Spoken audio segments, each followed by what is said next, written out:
Thank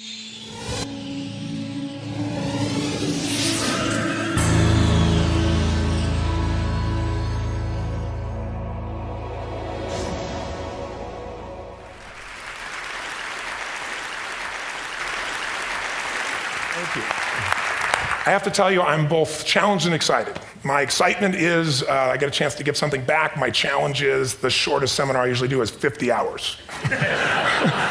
And I'm not exaggerating. I do weekends, and what I do more than that, obviously, coach people, but I'm into immersion, because how'd you learn language? You didn't learn it by just learning principles. You got in it, and you did it so often that it became real. And the bottom line of why I'm here, besides being a crazy mofo, is that I'm really in a position, I'm not here to motivate you, obviously. You don't need that. And a lot of times, that's what people think I do, and it's the furthest thing from it. What happens, though, is people say to me, well, I don't need any motivation. And I say, well, that's interesting. That's not what I do. I'm the why guy. I don't know why you do what you do. What is your motive for action? What is it that drives you in your life today, not 10 years ago, or are you running the same pattern? Because I believe that the invisible force of internal drive activated is the most important thing in the world. I'm here because I believe emotion is the force of life. All of us here have great minds. You know, most of us here have great minds, right? I don't know if I'm in the category, but we all know how to think. And with our minds, we can rationalize anything, we can make anything happen. We can, I agree with what was described a few days ago about this idea that people work in their self-interest, but we all know that that's bullshit at times. You don't work in your self-interest all the time. Because when emotion comes into it, the wiring changes in the way it functions.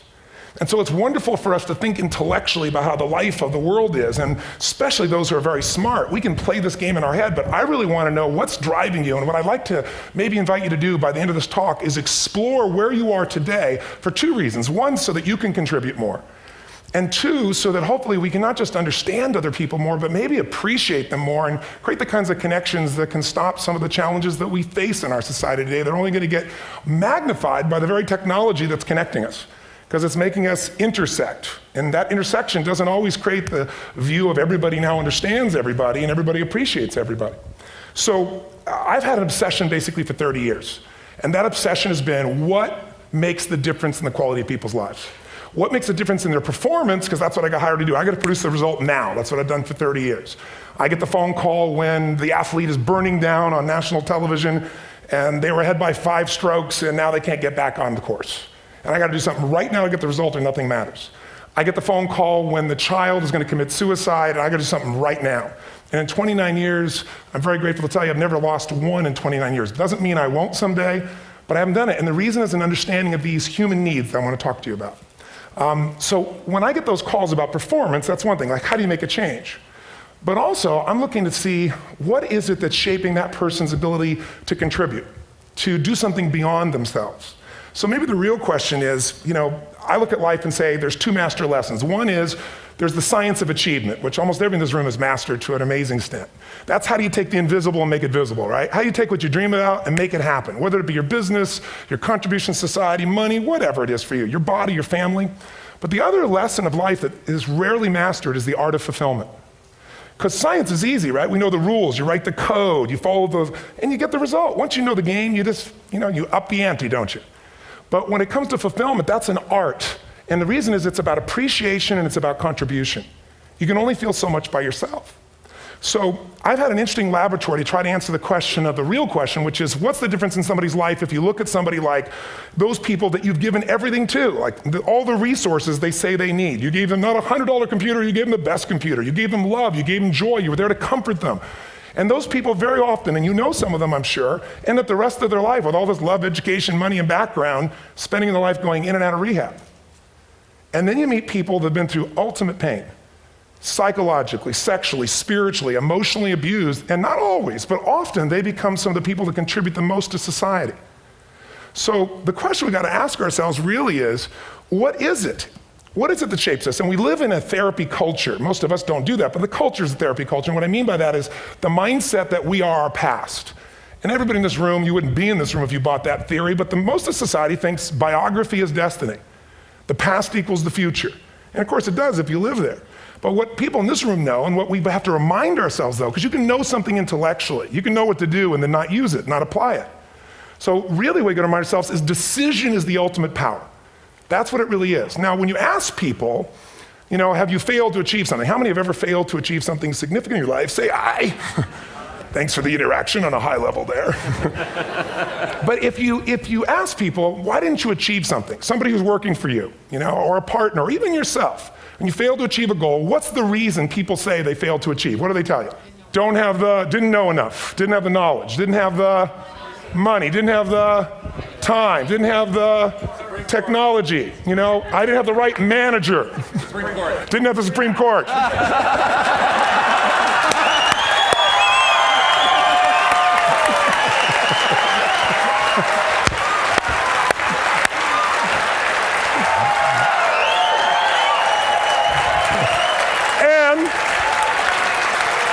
And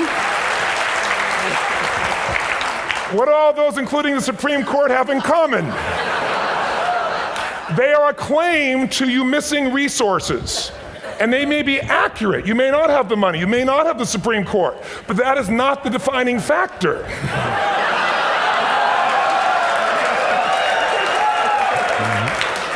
And you correct me if I'm wrong. The defining factor is never resources, it's resourcefulness. And what I mean specifically, rather than just some phrase, is if you have emotion, human emotion, something that I experienced from you day before yesterday at a level that is as profound as I've ever experienced, and if you'd communicated with that emotion, I believe you would have beat his ass and won.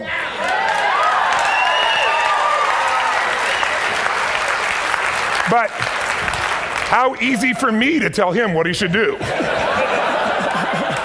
Idiot, Робинс.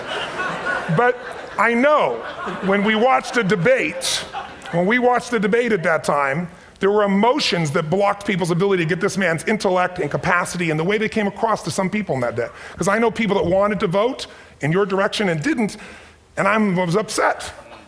But there was emotion that was there. How many know what I'm talking about here? Say aye. So emotion is it, and if we get the right emotion, we can get ourselves to do anything. We can get through it. If you're creative enough, playful enough, fun enough, can you get through to anybody, yes or no? Yes. If you don't have the money, but you're creative and determined enough, you find the way. So this is the ultimate resource, but this is not the story that people tell us, right? The story people tell us is a bunch of different stories. They tell us we don't have the resources, but ultimately, if you take a look here, flip it up if you would. They say, what are all the reasons they have in common? We've said that. Next one, please. He's broken my pattern, that son of a bitch. But I appreciated the energy, I'll tell you that. What determines your resources? We've said decisions shape destiny, which is my focus here. If decisions shape destiny, what determines it is 3 decisions. What are you going to focus on? Right now, you have to decide what you're going to focus on. In this second, consciously or unconsciously, the minute you decide to focus on something, you've got to give it a meaning. And whatever that meaning is produces emotion. Is this the end or the beginning? Is God punishing me or rewarding me, or is this the roll of the dice? And emotion then creates what we're going to do, or the action. So think about your own life, the decisions that have shaped your destiny. And that sounds really heavy, but in the last 5 or 10 years, 15 years, haven't there been some decisions you've made that if you made a different decision, your life would be completely different? How many can think of one, honestly? Better or worse? Say aye. So the bottom line is maybe it was where to go to work and you met the love of your life there. Maybe it was a career decision. I know the Google geniuses I saw here. I mean, I understand that their decision was to sell their technology at first. What if they made that decision versus to build their own culture? How would the world be different? How would their lives be different? Their impact. The history of our world is these decisions. When a woman stands up and says, no, I won't go to the back of the bus, she didn't just affect her life. That decision shaped our culture. Or someone standing in front of a tank. Or being in a position like Lance Armstrong and someone says to you, you've got testicular cancer. That's pretty tough for any male, especially if you ride a bike. Right? You got it in your brain, you got it in your lungs. But what was his decision of what to focus on? Different than most people. What did it mean? It wasn't the end, it was the beginning. What am I going to do? He goes off and wins 7 championships he never won once before the cancer because he got emotional fitness, psychological strength. That's the difference in human beings that I've seen of the 3 million I've been around. Because that's what my lab. I've had 3 million people from 80 different countries that I've had a chance to interact with over the last 29 years. And after a while, patterns become obvious. You see that South America and Africa maybe connect in a certain way, right? Other people say, oh, that sounds ridiculous. It's simple. So what shaped Lance, what shapes you? 2 invisible forces, very quickly. 1, state. We all have had times. Have you had a time you did something and after you did it, you thought to yourself, I can't believe I said that. I can't believe I did that. That was so stupid. Who's been there? Say aye. Have you ever done something after you do it, you go, that was me. right? It wasn't your ability, it was your state. Your model of the world is what shapes you long term. Your model of the world is the filter. That's what's shaping us. That's what makes people make decisions. When we want to influence somebody, we gotta know what already influences them.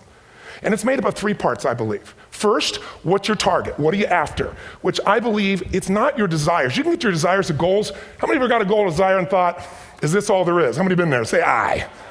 So it's needs we have. I believe there are 6 human needs. Second, once you know what the target that's driving you is, and you uncover it for the truth, you don't form it, you uncover it. Then you find out what's your map. What's the belief systems that are telling you how to get those needs? Some people think the way to get those needs is destroy the world. Some people is to build something, create something, love someone. And then there's the fuel you pick. So very quickly, 6 needs, let me tell you what they are. First one, certainty. Now these are not goals or desires, these are universal. Everyone needs certainty that they can avoid pain, at least be comfortable. Now how do you get it? Control everybody, develop a skill, give up, smoke a cigarette. And if you got totally certain, ironically, even though we all need that, like if you're not certain about your health or your children or money, you don't think about much more. You're not sure the ceiling's gonna hold up, you're gonna listen to any speaker. But while we go for certainty differently, if we get total certainty, we get what? What do you feel if you're certain? You know what's gonna happen, when it's gonna happen, how it's gonna happen, what would you feel? Bored out of your mind. So God, in her infinite wisdom, gave us a second human need, which is uncertainty. We need variety. We need surprise. How many of you here love surprises? Say aye. Bullshit, you like the surprises you want. The ones you don't want, you call problems, but you need them. So variety is important. Have you ever rented a video or a film that you've already seen? Who's done this? Get a fucking life. Right? Why are you doing it? You're certain it's good because you read it before, saw it before, but you're hoping it's been long enough you've forgotten enough there's variety. Third human need, critical, significance. We all need to feel important, special, unique. You can get it by making more money. You can do it by being more spiritual. You can do it by getting yourself in a situation where you put more tattoos and earrings in places humans don't want to know. Whatever it takes. The fastest way to do this, if you have no background, no culture, and no belief in resources or resourcefulness, is violence. If I put a gun to your head and I live in the hood, instantly I'm significant. 0 to 10, how high? 10. How certain am I you're gonna respond to me? 10. How much uncertainty? Who knows what's gonna happen next? Kind of exciting, like climbing up into a cave and doing that stuff all the way down there. Total variety and uncertainty. And it's significant, isn't it? So you're willing to risk your life for it. So that's why violence has always been around and will be around unless we have a consciousness change as a species. Now you can get significance a million ways, but to be significant, you gotta be unique and different. Here's what we really need. Connection and love, fourth need. We all want it. Most people settle for connection because love's too scary. Don't want to get hurt. Who here has ever been hurt in an intimate relationship? Say aye. If you don't raise your hand, you'll have about other shit too, come on. And you're gonna get hurt again. Aren't you glad you came to this positive visit? But here's what's true, we need it. We can do it through intimacy, through friendship, through prayer, through walking in nature. If nothing else works for you, get a dog. Don't get a cat, get a dog, because if you leave for 2 minutes, it's like you've been gone for 6 months when you show back up again 5 minutes later, right? Now these first 4 needs, every human finds a way to meet. Even if you lie to yourself, even if you have split personalities. But the last 2 needs, the first 4 needs are called the needs of the personality, is what I call it. The last 2 are the needs of the spirit.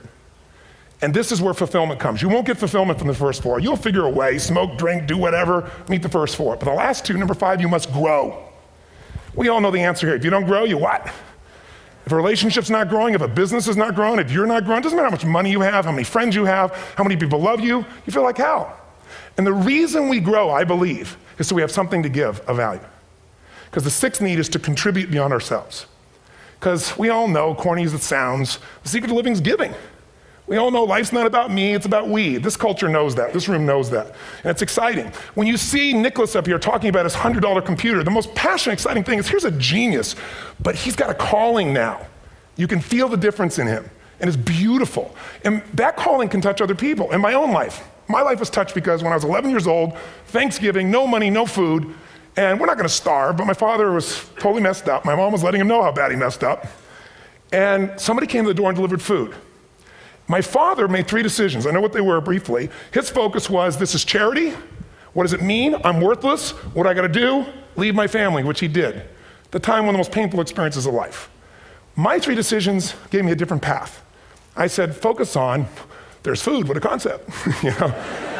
Second, but this is what changed my life. This is what shaped me as a human being. Somebody's gift, I don't even know who it is. I thought, my father always said, no one gives a shit. And all of a sudden, somebody I don't know, they're not asking for it, this is giving our family food, looking out for us. It made me believe this. What does it mean? That strangers care. And what that made me decide is if strangers care about me and my family, I care about them. What am I gonna do? I'm gonna do something to make a difference. So when I was 17, I went out one day on Thanksgiving. It was my target for years, have enough money to feed 2 families. Most fun thing I ever did in my life, most moving. Then next year I did 4. And I didn't tell anybody what I was doing. Next year, 8. I wasn't doing it for brownie points, but after 8, I thought, shit, I could use some help. So sure enough, I went out, and what did I do? I got my friends involved, and I grew companies, and then I got 11 companies, and I built a foundation. Now, 18 years later, I'm proud to tell you, last year we fed 2 million people in 35 countries through our foundation, all during the holidays, Thanksgiving, Christmas, in all the different countries around the world. It's been fantastic. Thank you. So I don't tell you that to brag, I tell you because I'm proud of human beings because they get excited to contribute once they've had the chance to experience it, not talk about it. So finally, I'm about out of time, the target that shapes you, here's what's different about people. We have the same needs, but are you a certainty freak? Is that what you value most, or uncertainty? This man here couldn't be a certainty freak if he climbed through those caves. Are you driven by significance or love? We all need all 6, but whatever your lead system is tilts you in a different direction. And as you move in a direction, you have a destination or destiny. The second piece is the map. Think of that as the operating system tells you how to get there. And some people's map is, I'm gonna save lives even if I die for other people, and they're a fireman. Somebody else says, I'm gonna kill people to do it. They're trying to meet the same needs of significance, right? They want to honor God or honor their family, but they have a different map. And there are 7 different beliefs. I can't go through them because I'm done. The last piece is emotion. I say one of the parts of the map is like time. Some people's idea of a long time is 100 years. Somebody else says is 3 seconds, which is what I have. And the last one I've already mentioned that felt you. If you got a target and you got a map, and let's say, I can't use Google because I love maps and they haven't made it good for Macs yet. So if you use MapQuest, how many have made this fatal mistake of using MapQuest at some time? You use this thing and you don't get there. Well, imagine if your beliefs guarantee you can never get to where you want to go. The last thing is emotion. Now here's what I'll tell you about emotion. There are 6,000 emotions that we all have words for in the English language, which is just a linguistic representation, right? It changes by language. But if your dominant emotions, if I have more time, I have 20,000 people or 1,000, and I have them write down all the emotions that they experience in an average week. And I give them as long as they need. And on one side they write empowering emotions, the other is disempowering. Guess how many emotions people experience? Less than 12. And half of those make them feel like shit. So they got 5 or 6 good frickin' feelings, right? It's like they feel happy, happy, excited, oh shit, frustrated, overwhelmed, depressed. How many of you know somebody who no matter what happens finds a way to get pissed off? How many know somebody like this? Or no matter what happens, they find a way to be happy or excited. How many know somebody like this? Come on. When 9/11 happened, and I'll finish with this, I was in Hawaii. I was with 2,000 people from 45 countries. We were translating 4 languages simultaneously for a program that I was conducting for a week. The night before was called Emotional Mastery. I got up, had no plan for this, and I said, we had a list of fireworks, I do crazy shit, fun stuff. And then at the end I stopped, and I had this plan I was gonna say, but I never do what I'm gonna say. And all of a sudden I said, when do people really start to live? When they face death. And then I went through this whole thing about if you were gonna get off this island, if 9 days from now you were gonna die, who would you call, what would you say, what would you do? One woman, well that night is when 9/11 happened. One woman had come to the seminar, and when she came there, her previous boyfriend had been kidnapped and murdered. Her friend, or her new boyfriend, wanted to marry her, and she said no. He said, if you leave and go to that Hawaii thing, it's over with us. She said it's over. When I finished that night, she called him and left a message, true story, at the top of the World Trade Center where he worked, saying, honey, I love you. I just want you to know, I want to marry you. It was stupid of me. She was asleep, because it was 3 a.m. for us, when he called her back from the top and said, honey, I can't tell you what this means. He said, I don't know how to tell you this, but you give me the greatest gift because I'm going to die. And she played the recording for us in the room. She was on Larry King later.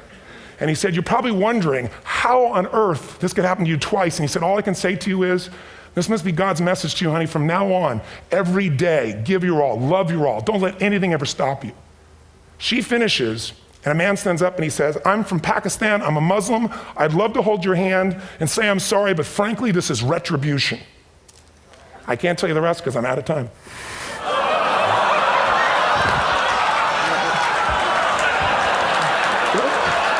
Are you sure?